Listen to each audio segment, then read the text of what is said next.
You've probably got it sitting in your kitchen right now and planted next to your tomatoes. It quietly does 5 things most gardeners never knew it could. It's garlic.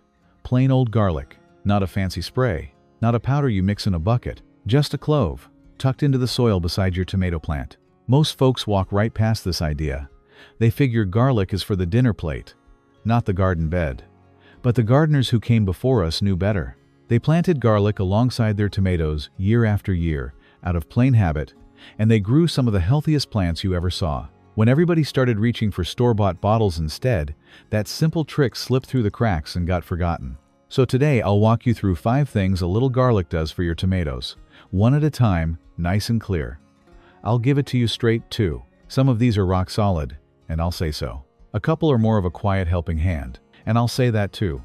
Stick with me to the end, and you'll know exactly how to do it, where to put it, and the one mistake that ruins the whole thing. Because here's the part nobody tells you, and it's the most important thing in this whole video. A whole, living garlic clove and a crushed-up clove are not the same thing. Not even close. One protects your plant slowly and gently, all season long. The other can turn harsh fast and actually burn the roots you're trying to help. Get this wrong and you waste your effort, or worse, you hurt the plant. I'll show you the safe way before the end, so don't go anywhere. For now, just hold on to that. Living clove, planted whole. That's the secret the old-timers understood without ever needing a fancy word for it. Benefit 1. Pests lose the trail. The first benefit is this. Garlic makes it harder for pests to find your tomatoes. Picture how a little pest, like an aphid or a whitefly, finds your plant. It doesn't have eyes like ours. It follows its nose, tracking the smell of the tomato it wants to feed on. Plant garlic right beside that tomato, and its sharp scent muddies the trail. A lot of those pests get confused, give up, and drift off to an easier target down the row. This works on the small, soft pests, the aphids, the whiteflies, the spider mites that do their damage by the hundreds. It won't scare off a deer or a big tomato hornworm, so don't expect that. What it does is thin out the early season crowd, before your plant has had a chance to get stressed and weak, and keep your expectations on the level. This works best at the start of the season, and it's a help, not a fortress. You'll still keep an eye on your plants, but tucking a couple of cloves in costs you almost nothing and takes 2 minutes, so even a little early pressure off your plant is worth that. Quick heads up before we go deeper, and I'll keep it short. If you'd like the full step-by-step version, not just for tomatoes but for cucumbers, potatoes, peppers, and the rest of the garden too, I put it all into one simple book so you've got it in one place. The link's down in the description. I won't keep bringing it up. Let's get back to the garden. Benefit 2. Stronger roots. Benefit number 2 I can tell you about with real confidence, because it's the strongest thing garlic does, and it happens down in the soil, out of sight. A living garlic plant feeds your tomatoes' roots a quiet little boost. Its roots release natural compounds into the ground, and in the small, steady amounts a living clove gives off, those compounds act like a nudge, a signal that tells the tomato roots to dig deeper and grow stronger. That small amount is the whole key. The garlic lets its goodness out slowly, a trickle at a time, and a gentle trickle is exactly what helps. This is the very reason you plant the clove whole instead of crushing it. And I'll come back to that. For now, what matters to you is the result.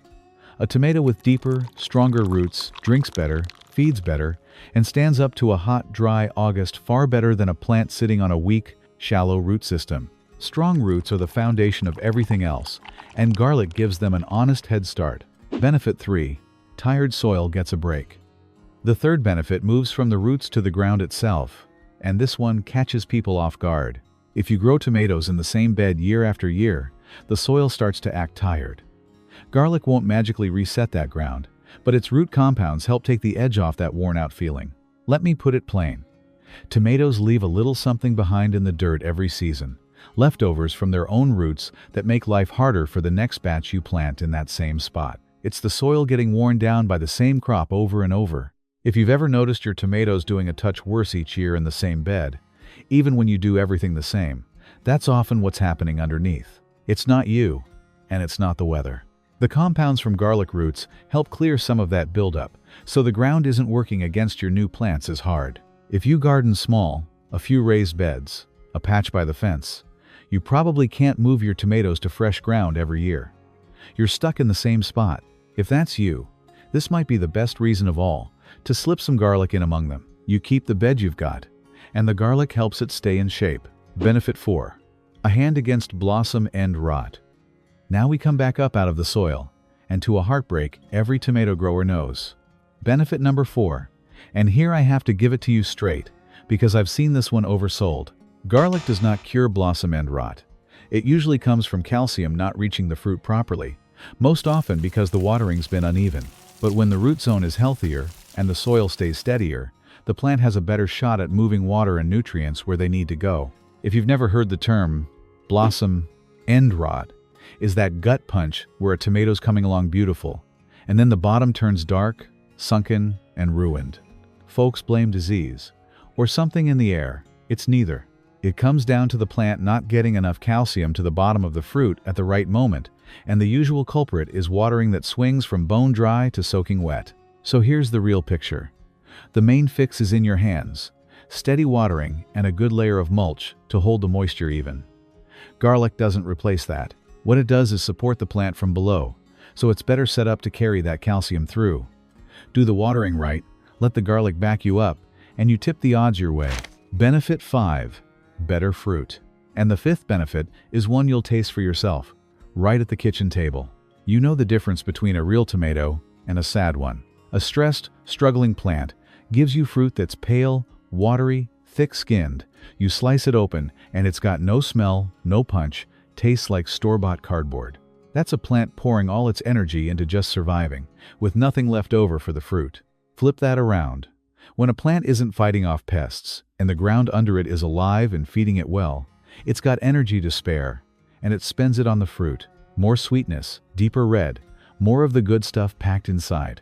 I won't promise garlic turns every tomato into the best you've ever had. That depends on your soil and your season. But an easy, healthy plant has a far better chance of giving you a tomato worth growing. And let me settle the question folks ask every single time. No, your tomatoes will not taste like garlic. Not one bit. The plant doesn't pull that smell up into the fruit. Your tomatoes taste like tomatoes, better ones, with any luck. So plant them side by side with an easy mind. That's the 5. None of them happen unless you plant the garlic right. And it's simple. You can do this today. Start with spacing. And this trips a lot of folks up. Don't crowd the garlic right against the tomato stem. Give it 6 to 12 inches of room. Close enough that the garlic's scent and root compounds reach the tomato, but far enough that your tomato's big roots don't smother the garlic's shallow ones. If you're ringing the plant, 2 to 4 cloves spaced around it is plenty. And mind the sun, garlic needs a good 6 to 8 hours a day, so set it where the tomato's leaves won't shade it out as the season goes on. For the clove itself, use fresh, living garlic that can actually sprout. Skip the grocery store stuff. A lot of it's been treated to stop it from growing, which is the opposite of what you want. Seed garlic from a garden supplier is the safe bet. Plant it pointy end up, an inch or 2 deep in cooler weather, and water it in right after. That settles the soil around it. But make sure that bed drains well, because garlic sitting in soggy ground will rot before it ever sprouts. And here's the one thing you must not do, the mistake from the start of the video. Do not crush garlic and scatter it thick around the base of your plant. Crushed and piled on heavy, it turns harsh, and in that amount it can burn the very roots you're trying to protect. The whole, living clove is what gives that slow, gentle help. Plant it whole, don't mash it. Before you run out there, let me save you some trouble, because there are a few times this trick works against you. First, if your soil is heavy clay or stays soggy, think twice. Tomatoes like a good drink, but garlic hates wet feet. It'll rot in the ground. Fix the drainage first, or skip the garlic in that bed. Second, if your garden's had a bad run with thrips, those tiny insects that scar up leaves and fruit, be careful. Garlic and its onion cousins are a favorite host for thrips. Plant it there, and you can end up rolling out a welcome mat that draws them straight onto your tomatoes. If thrips are your problem, this isn't your fix. Third, don't pack it in too tight. If your tomatoes are crammed closer than a couple of feet apart, their leaves will shade the garlic right out, and a garlic plant starved of sun stops doing any of the good we've talked about. Give everybody room to breathe. And last, don't plant garlic in the dead heat of midsummer. Drop a clove into hot soil, and it just stalls. Spring planting, alongside your young tomatoes, is the sweet spot. One more honest word: so you know what you're getting. Plant a clove in spring beside your tomato, and it'll grow leaves and roots and do its companion work all season. That part works fine. What it usually won't do is grow into a big, round bulb you can braid and hang in the pantry, because garlic needs a cold winter to make a proper bulb. If it's the bulbs you're after, that's a fall planting job for another day. But you don't walk away empty-handed. Those green tops? Snip a few and use them in the kitchen. Green garlic is milder and lovely in eggs, soups, and dressings. So your tomato gets its bodyguard, and you get a little something for the pan. Let's bring it together. 5 things a little garlic does for your tomatoes. 1. It throws pests off the trail. 2. It gives your roots a real boost. 3. It eases tired old soil. 4. It backs your plant up against blossom end rot. And 5. It gives your fruit a better shot at real flavor. No overnight miracle here, just a small, steady partner working alongside you across the whole season. A few cloves, a few minutes, a little patience. To my mind, that's exactly why it's worth trusting. Planting garlic is the gentle first step. When you want to protect your plants with something stronger, there's a simple garlic water you can spray right on the leaves, and that's exactly what I'll walk you through next. So go ahead and subscribe, and I'll see you in the garden.